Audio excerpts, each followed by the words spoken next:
Buenos días, hermanos, ¿cómo están? Bendecidos, bien. Hoy ha sido interesante como inicio del culto. No teníamos ni idea de que hoy se celebraba la Cena del Señor. Adivinen de qué vamos a hablar.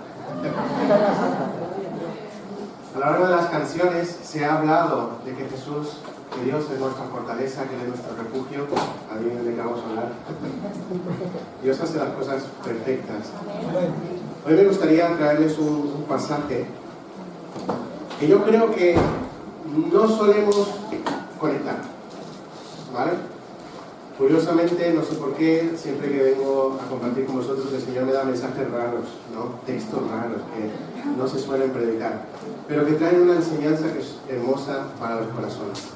Así que vamos a ir a uno de los textos menos leídos de la Biblia. Vamos a ir al Salmo 23, por favor. Ya sé que es un texto que no se suele leer, pero me gustaría que lo leyéramos una vez y nos vamos a centrar en solamente un versículo. Y ya veréis por qué os digo que es algo raro. Salmo 23. Es que yo creo que incluso podría pedir a una persona, ¿alguien me lo puede recitar de memoria? Seguro que más de uno podría recitarlo. Lo hemos leído muchas veces, ¿no? Es un salmo hermoso que expresa lo que Dios es para nosotros, ¿no? El buen pastor, el pastor perfecto. Vamos a leerlo todo y luego vamos a entrar en materia. Dice, por cierto, yo estoy leyendo la Nueva Versión Internacional, lo digo por si suena un poco diferente. Dice, el Señor es mi pastor, nada me falta. En verdes pastos me hace descansar, junto a tranquilas aguas me conduce, me infunde nuevas fuerzas, me guía por sendas de justicia por amor a su nombre. Aun si voy por valles tenebrosos, no temo peligro alguno, porque tú estás a mi lado, tu vara de pastor me reconforta. Dispones ante mí un banquete en presencia de mis enemigos, has ungido con perfume mi cabeza, has llenado mi copa a rebosar. La bondad y el amor me seguirán todos los días de mi vida, y en la casa del Señor habitaré para siempre. Es precioso, ¿verdad? Pero me gustaría que hoy nos centráramos en un solo versículo. Es un versículo que solemos pasar por alto, pero tiene un significado hermoso y más teniendo en cuenta lo que vamos a participar hoy.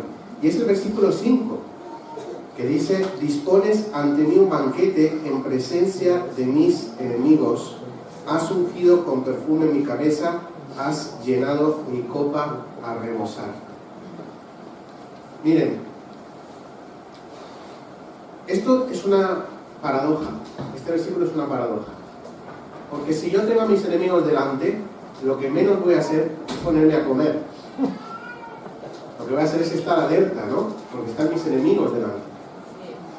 Más si lo entendemos desde el concepto de la antigüedad, en el que el enemigo no es que viniese con sutilezas. Te podían envenenar, te podían apuñalar, te podían, yo qué sé, hacer cualquier cosa.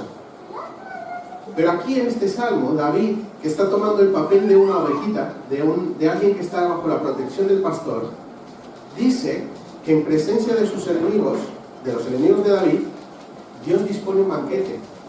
Pero no solamente eso, sino que hace dos cosas más.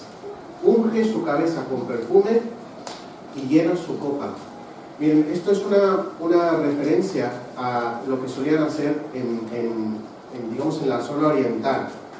En el oriente, cuando tú recibías a un visitante en casa, era muy importante dejarlo con una muy buena impresión. Porque si el que venía de visita se iba con una buena impresión de tu casa, se iba con una buena impresión de todo el pueblo.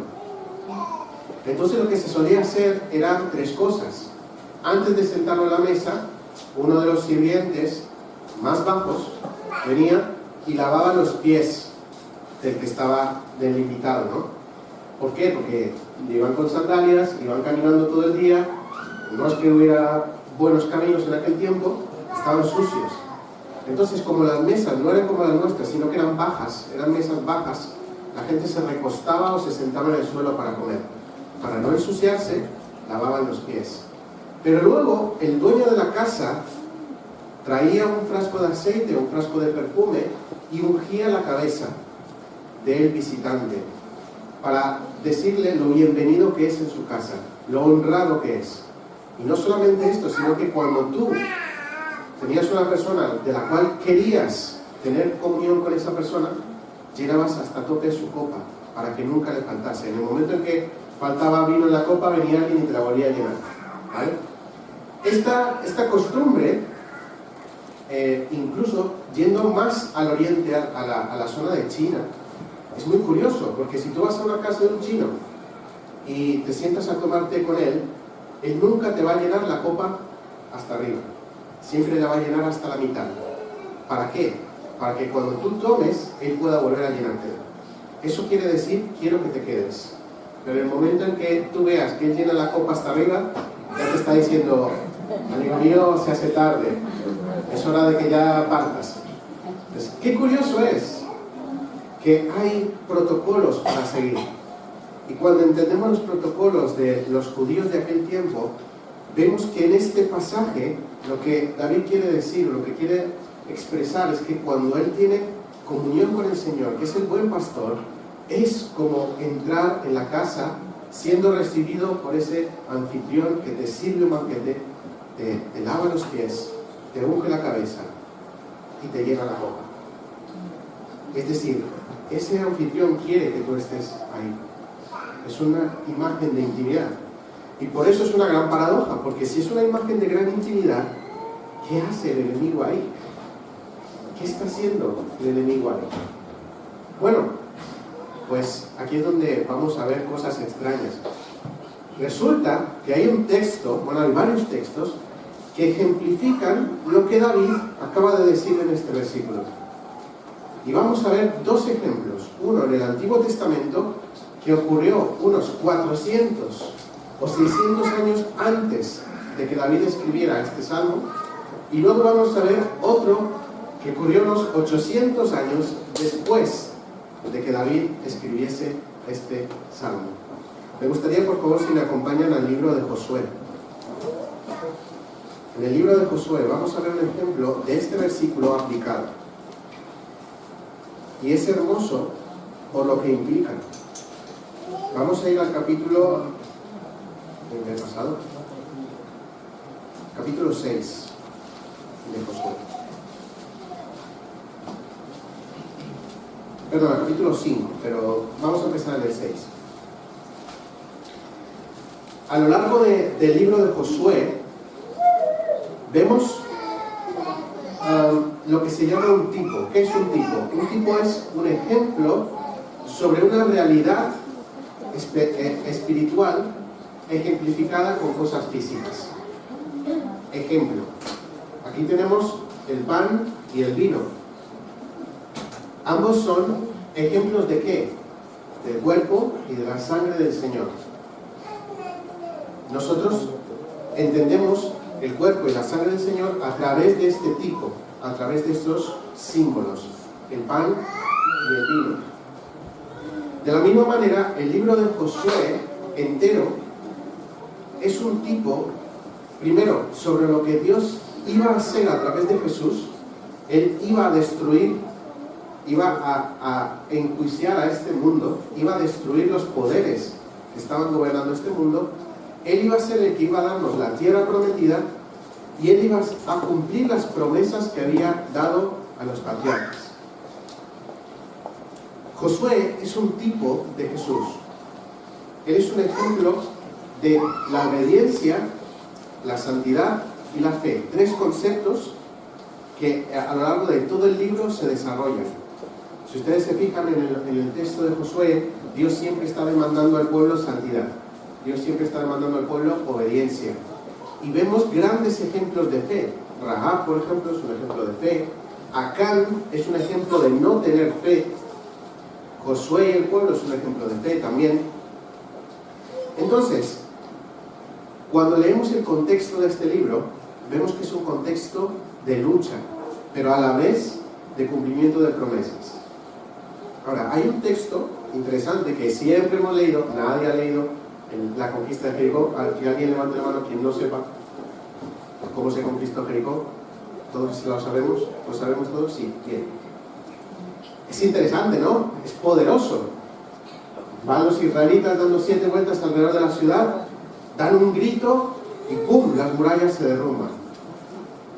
Es curioso que los seres humanos tenemos la costumbre de centrarnos en el resultado, pero se nos pasa por alto el proceso. Y esto lo podemos ver en nuestra sociedad. Todos queremos resultados ya. ¿Cómo son las propagandas? Las propagandas es: tómate esta pastilla y tendrás resultados en un mes. Ponte esta crema y verás resultados en 3 días. Todo es ya. Queremos el resultado. Si no, te devolvemos tu dinero. Si no, te devolvemos el dinero, claro. Luego después te venden otra cosa para que vuelvas a invertir. Todos queremos resultados. Pero Dios no es como este mundo.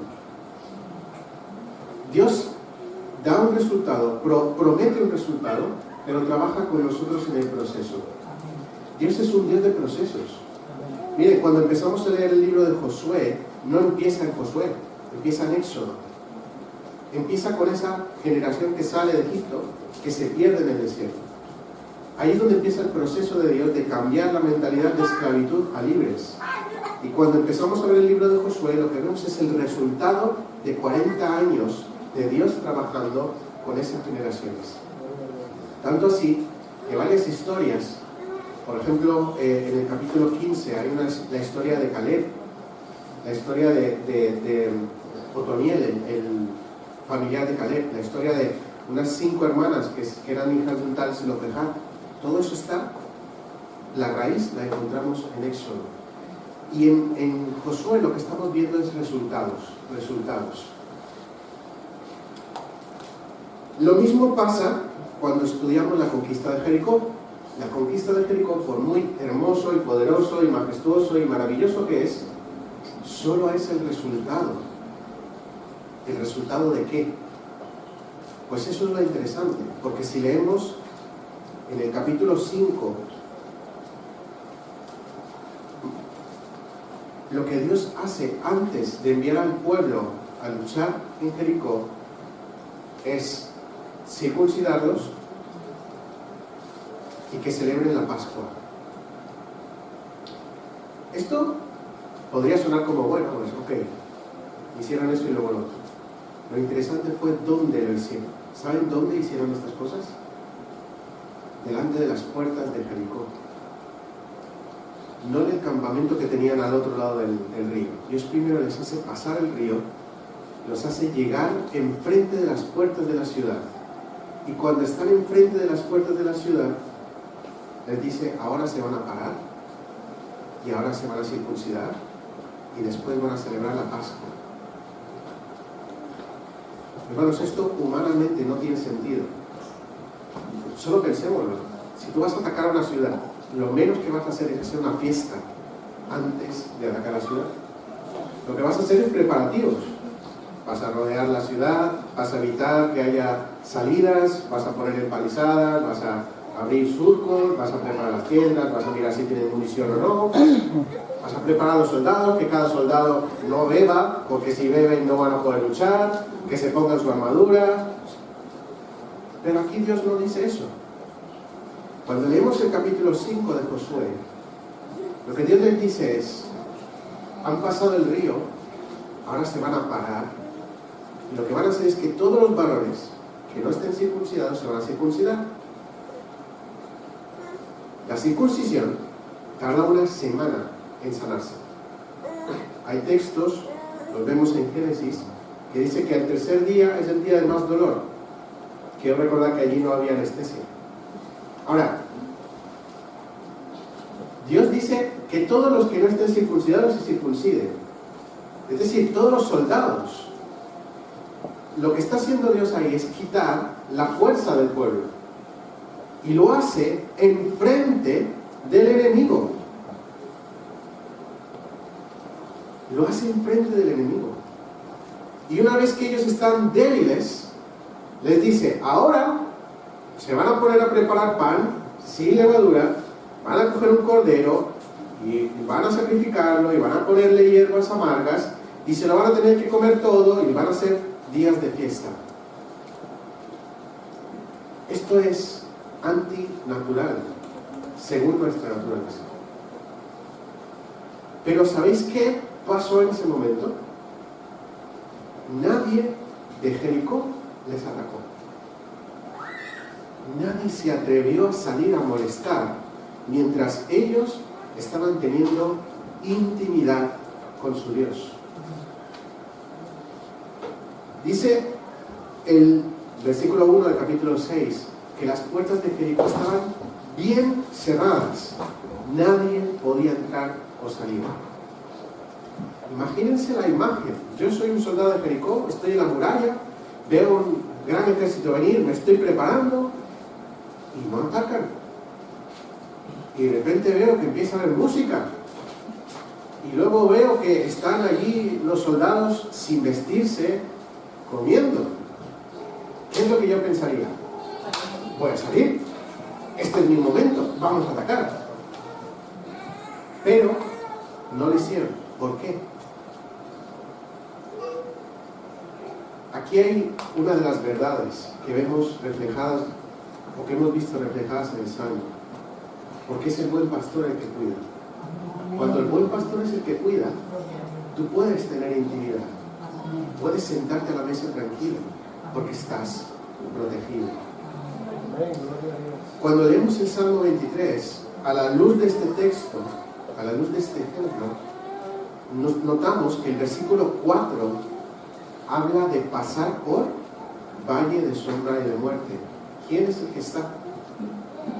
Cuando pase por valle de sombra y de muerte, tú estás conmigo, tu vara, tu callado, dice en la versión en la Reina Valera, me infunden aliento. La nueva versión dice, me infunden confianza. Si ustedes van luego después, a la luz de ese texto, a Josué, ¿quién es el que aparece antes de la conquista de Jericó? El ángel del Señor. Y el ángel del Señor es el que les da instrucciones. Y el ángel del Señor es el que le dice, acampen y hagan esto y celebren la Pascua, estén tranquilos porque nadie les va a atacar.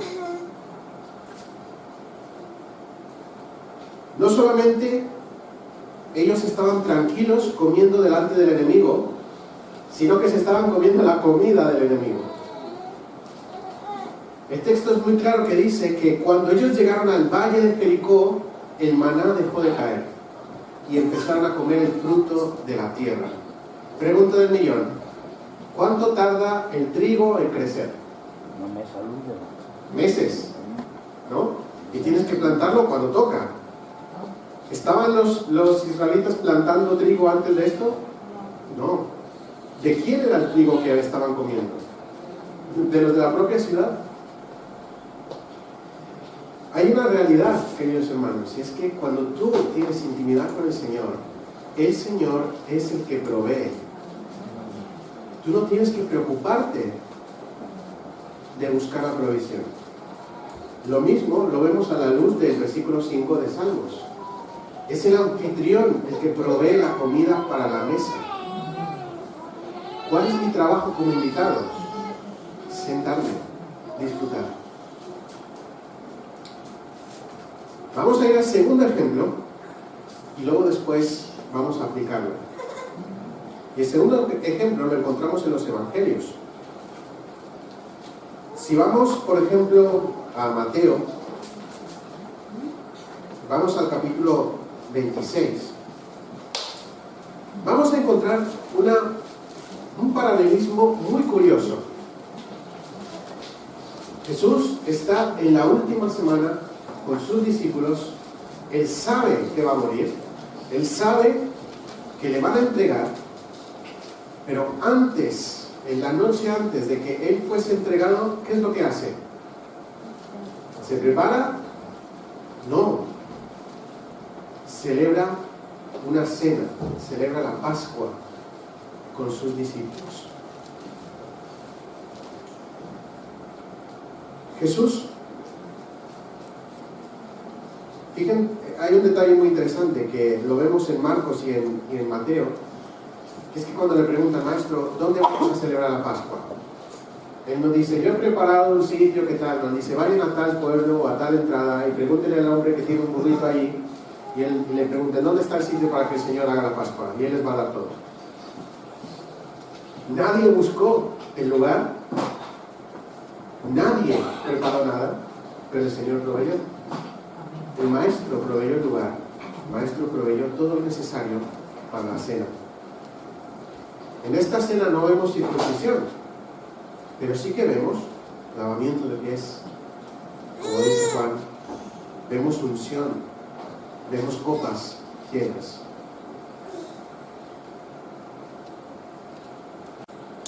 En este ejemplo vemos la introducción de un nuevo pacto, igual que en Josué vimos la celebración o la confirmación del antiguo pacto.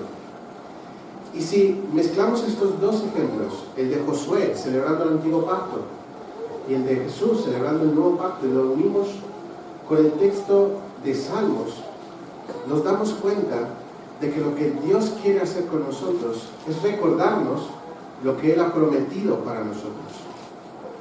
Es en la intimidad que recordamos, que vivimos lo que Dios ha prometido para nosotros. Es en esos momentos en los que estamos a solas con Él, en su mesa, que podemos disfrutar de lo que Él prometió desde el principio. Estos dos ejemplos son ejemplos de intimidad delante de los enemigos. Pero me gustaría dar un pequeño plus. ¿Quién fue el que destruyó las murallas de Jericó? ¿El ejército de Israel? Fue el Señor directamente. ¿Quién fue el que destruyó el poder de los principados y potestades en la cruz? ¿Fui yo? Fue el Señor directamente.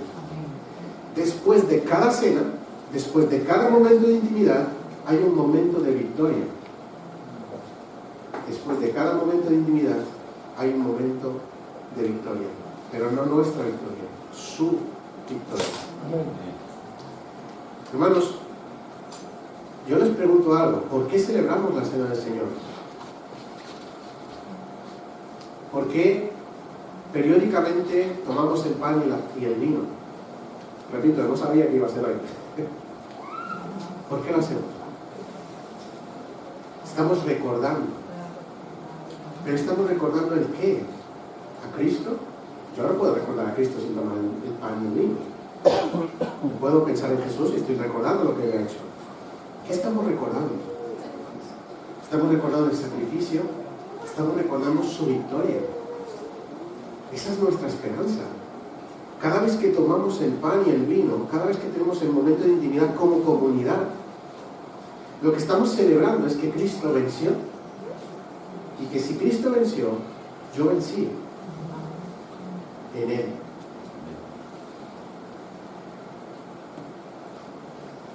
Esto lo tenemos súper claro, ¿no? La pregunta del millón es: cuando vienen problemas a tu vida, cuando vienen situaciones difíciles, ¿te preparas para enfrentarlas? La respuesta es sí. Pero no es lo que Dios quiere que hagas. Lo que Dios quiere que hagas es: ve a tener intimidad con Él. Ve a su mesa. Y después vendrá la victoria. Porque no es nuestra lucha. Es su lucha. Y como es su lucha, es su victoria. Cuando yo me preparo para luchar mis problemas, cuando yo me preparo en mis fuerzas, ¿sabéis qué estoy diciendo? No te necesito. Pero eso no me convierte en una oveja, me convierte en una cabra. Cabra va donde quiere y hace lo que quiere. La oveja sigue al pastor. Y en el contexto del Salmo 23, el que se sienta a la mesa no es una cabra, no es alguien que no conoce al pastor, es alguien que ha vivido con el pastor, que ha hecho todo lo que del versículo 1 al 5 relata. Es el que ha ido a fuentes tranquilas con él, el que ha comido buenos pastos con él, el que ha pasado por el lugar de peligro junto a él. Ese es el que se sienta a la mesa. Se sienta a la mesa enfrente de sus enemigos, porque sabe que es el anfitrión el que tiene el control. Hermanos, Solemos pensar que lo que vivimos en la iglesia son momentos, ¿no? Vengo, canto, adoro y me voy y vivo cosas. Somos lineales. Pero en realidad no es así como está diseñada la vida cristiana. La vida cristiana no está diseñada para ser lineal, sino para ser circular. Yo adoro a Dios cuando estoy dormido, adoro a Dios cuando me despierto, adoro a Dios cuando trabajo, adoro a Dios cuando como, cuando estoy con mi familia, cuando estoy con los amigos, cuando estoy en la playa, en la piscina, donde esté, adoro. Lo mismo ocurre con la intimidad. No tengo intimidad solo cuando tengo ese momento en el que estoy con la Biblia, en mi cuarto, o estoy escuchando. No, tengo intimidad con Dios siempre. Cuando me levanto, Dios quiere que tenga intimidad con Él. Cuando voy a trabajar, Dios quiere que tenga intimidad con Él. Cuando estoy trabajando, cuando estoy con mis amigos, cuando estoy en la playa, cuando estoy en la iglesia, tengo intimidad con Él. Es decir, lo que Dios quiere es que tú te mantengas sentadito en su mesa. Solo de esa manera Él se ocupa de todo lo demás. Si tú no quieres sentarte a su mesa, bueno, eres bienvenido a hacerlo, pero te vas a enfrentar con el enemigo. Créeme, el enemigo es más poderoso que yo si no estoy con el Señor. Amén. Solo cuando estoy con el Señor, entonces lo puedo todo. Ahora, nuestra naturaleza, cuando está enfrente del peligro, nos va a llevar a prepararnos. Esto es natural. Pero quiero recordaros que, como dijo Pablo, ya no vivo yo, es Cristo el que vive en mí. Y por lo tanto ya no es lo que yo haría, es lo que Cristo haría. Cristo en sus últimos momentos, sabiendo que iba a pasar por lo que pasó, no se preparó en el sentido de físico, sino que fue a tener intimidad con su Padre. ¿Dónde estaba Jesús? ¿O qué estaba haciendo Jesús cuando fue encontrado por Judas? Orando, teniendo intimidad, buscando la presencia de su Padre. Dice el texto que por eso, por la alegría que Dios puso delante de él, en ese momento él sufrió la cruz. Quiere decir que en la intimidad es cuando yo encuentro fuerzas para pasar por el valle de sombra de muerte. Esto es lógico, hermanos. Imagínense que tienen que atravesar un desierto. Si no están preparados de antes, no van a poder pasarlo. Es en la mesa del Señor que encontramos fuerzas. Es en la intimidad del Señor que encontramos fuerzas. En medio de nuestra debilidad, como por ejemplo el pueblo de Israel en Jericó, en medio de su debilidad, tuvieron la fuerza para destruir aquella ciudad. Hay un texto en Apocalipsis que es también un paralelo de este texto en Salmos. Todos lo hemos escuchado. A ver si lo encuentro. Si no, lo parafraseamos. Creo que todo el mundo lo conoce, pero dice: yo estoy a la puerta ahí, y aquel que oye mi voz, entraré a él. ¿Qué dice? Cenaré con él y él conmigo. Qué curioso que el Señor termina una reprimenda a una iglesia con esta palabra. Todos lo hemos estudiado muchas veces, ¿no? Lo hemos escuchado muchas veces. El Señor está a la puerta, el Señor está a la puerta. Pero siempre lo hemos interpretado como un llamamiento a aquellos que no creen. Conviértete, cree, porque el Señor está a la puerta y llama. Esa invitación no es para los no creyentes, es para los que creen. El Señor está a tu puerta. El Señor está llamando a tu puerta. Tú que le conoces, está llamando a tu puerta. Y quiero que entendamos por qué, hermanos. En los tiempos antiguos, la familia vivía la mayor parte del día separada. Los hombres, los jóvenes iban al campo a trabajar, pasaban todo el día en el campo trabajando, comían en el campo. Las mujeres, los niños, los ancianos estaban en la casa haciendo sus tareas, alimentando a los animales, preparando ropa, cosiendo, lo que sea. Solo había un momento en el que toda la familia estaba junta. ¿Adivinan cuál era? La cena. Era el momento en el que padres, hijos, esposas, maridos, todos estaban sentaditos juntos. Todos compartiendo alrededor de una mesa, contándose historias, tal vez haciéndose reír los unos a los otros, contando problemas, solucionando lo del día siguiente, preparando lo que tenían que hacer, haciendo planes. En la intimidad de la cena. Hermanos, nosotros tenemos la costumbre de vivir una vida igual. Vamos, trabajamos, hacemos, tenemos pocos momentos en los que estamos verdaderamente tranquilos, sentados juntos. Hoy en día es muy normal el que incluso dentro de la familia uno coma una hora, el otro coma otra hora. Bueno, yo me voy porque tengo que trabajar, o yo llego, y no tenemos comunión verdadera. Pero saben que eso se ha llevado a la vida espiritual. Vengo a la iglesia el domingo, me lleno del Señor, me voy, y luego vuelvo cuando lo necesito, pero no estoy a la par con mi hermano, no estamos en comunión unos con otros, porque uno está en una cosa, el otro está en la otra, y no hay momentos de tranquilidad. Pero esto no es el plan que Dios diseñó. Porque esa forma de vivir no nos prepara para luchar la buena batalla de la fe.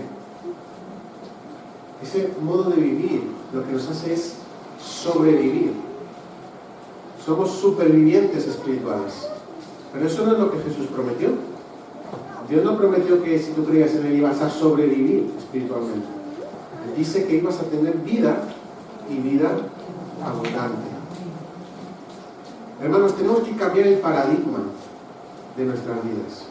Tenemos que empezar a sentarnos a la mesa del Señor, como comunidad, como persona, como familia, como grupo. Y sentarse a la mesa es dejar que el Señor primero limpie tus pies.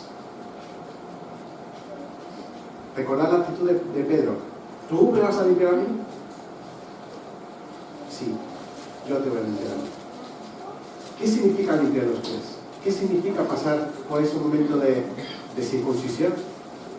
Significa mostrarse débil delante del Señor. Ir tal como estás, sin pretender ser quien no eres. Señor, esta semana he cometido tantos errores. Me equivoqué aquí. Vengo ante ti y reconozco que caí. Reconozco que no lo hice bien. Si tienes algo contra el hermano, recordad lo que dice Pablo antes de tomar la cena del Señor. Ven y arréglalo. Y arreglar eso significa mostrarse débil. Significa lavar los pies al otro. Sí, querido hermano, discutimos en tal y tal cosa, lo hice mal. Yo lo hice mal. Tú, no lo sé, yo lo hice mal. Vengo a lavarte los pies. Vengo a humillarme, a rendirme delante del Señor, delante de ti. Y una vez que nos hemos limpiado los unos a los otros, una vez que estamos limpios, una vez que nos hemos mostrado débiles, tenemos que dejar que el Señor unja nuestra cabeza. ¿Qué quiere decir ungir nuestra cabeza? Quiere decir dejar que el Señor cambie nuestra forma de ver las cosas, de pensar las cosas. Miren, en aquel momento la higiene era más o menos buena, sobre todo para los judíos, pero el olor corporal después de estar en el trabajo todo el día no es que fuese la mejor. Si tú te ibas a sentar a la mesa, el que está al lado, bueno, tú desearías que el que estuviera al lado oliera bien, ¿no? Cuando el Señor nos unge, está cambiando aquello que en nuestra naturaleza huele mal. Nos está preparando para sentarnos a su mesa. Quiero recordaros que es la mesa del Rey, no es cualquier mesa. La intimidad es con el Dios de todas las cosas, no con cualquier persona. Pero el Señor se preocupa para que nosotros estemos de la manera correcta delante de Él. Ahora, te tienes que dejar ungir. Te tienes que dejar ungir. Y eso es reconocer, hermanos, que muchas cosas en nuestra vida huelen mal. Otra vez es volver a ser débiles. Y una vez que estamos sentados en la mesa, ¿qué hacemos? disfrutar de Él. Hermanos, ¿cuántos de ustedes disfrutan del Señor? ¿Cuántos de ustedes en su vida cotidiana se alegran de conocer al Dios de todas las cosas? En su corazón, de verdad. Que ustedes sientan ese no sé, es como una fuerza que te va por dentro que dices, ¡wow, Dios! ¡Oh! Que soy el hombre más feliz por haberte conocido. Hermanos, eso es cuando te sientas a la mesa con Él. Eso es parte de la intimidad. Eso es parte de vivir una vida cristiana plena. El gozo del Espíritu. El gozo de saber que el Dios de todo está pendiente de ti, pendiente de mí. ¿Y qué pasa con el enemigo? Hemos hablado de la mesa, pero ¿qué pasa con el enemigo? El enemigo no tiene que preocuparse. Es la última persona que tú tienes que pensar. Los problemas, las situaciones difíciles no tienen que ser el obstáculo para que tú no te sientes a la mesa del Señor. Miren, por experiencia sé que hay veces que uno tiene, yo qué sé, luchas no, pero sí discusiones con algún hermano que uno dice, es que yo sé que tengo razón. ¿No? Suele pasar. Hermanos, ahí estás colocando el foco en el enemigo. Estás colocando el foco en ti. Estás colocando el foco en lo que tú crees que tiene razón. Pero el Señor quiere que veas a la otra persona no como tú la ves, sino como lo que Él la ve. Y el Señor ve a esa persona como alguien digno de morir por Él. Como alguien valioso, que valió la sangre del Hijo único del Padre, unigénito del Padre. Cuando tú ves al hermano con el que tienes ese problema, que tú sabes que tiene razón, con los ojos de Cristo, de repente esa razón deja de ser importante. Porque estás viendo ya no a esa persona, estás viendo el precio de esa persona. Lo mismo ocurre con situaciones de la vida. Es que no tengo esto, es que no tengo aquello, es que me falta esto, es que en el trabajo me pasó esto. Hermanos, no dejes que eso te nuble. No dejes que el presente nuble el futuro con el Señor. Todo problema aquí es temporal. Toda situación difícil aquí es temporal. Pero la mesa del Señor es eterna. Si ustedes se preguntan qué es lo que vamos a estar haciendo en la eternidad, pues vamos a estar sentados en la mesa. ¿Qué significa estar sentados en la mesa? Vamos a estar teniendo comunión perfecta con Él y con nuestros hermanos todos los días por la eternidad. Cuando nosotros miramos eso, queridos hermanos, todo lo demás pierde sentido. Jericó pierde sentido. Judas pierde sentido. Lo único que importa es el Maestro, lo único que importa son las promesas. Lo único que importa es lo que Dios pone en la mesa. Hermanos, yo quiero invitarles a que vivamos constantemente sentados a la mesa del Señor. Que vivamos en esa intimidad que dice el Salmo 23. Si tú eres su ovejita, entonces disfruta de la mesa del Señor. Disfruta de lo que Él ha puesto. Hay un detalle muy interesante y esto me gustaría terminar. El Salmo, en el versículo 5, en la versión de la Reina Valera del 90, dice una palabra muy concreta. Dice, aderezas mesa. Y este detalle, aderezar la mesa, implica que el que está sirviendo la mesa está pendiente del más mínimo detalle para que sea perfecto para el comenzar. Es como si tuviéramos a un chef al lado que está pendiente de ti y te dice, ¿le falta sal? Yo tengo la sal. ¿Quieres un poquito más de esto? Yo tengo esto.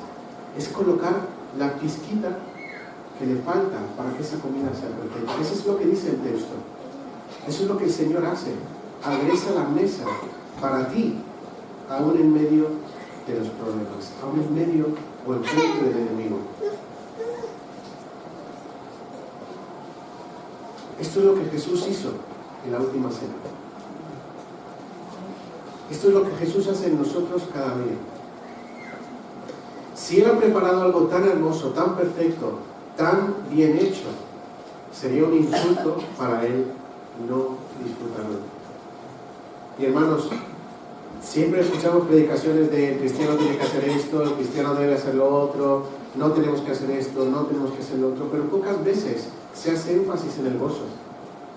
Pocas veces se incita o se invita al cristiano a disfrutar del Señor. Hermanos, yo quiero dejarles esto para en claro. Aprendamos a disfrutar de nuestra herencia. Nuestra herencia es la totalidad de Dios. Empieza a disfrutar de su presencia. Ve con Él, habla con Él, disfruta con Él, come con Él.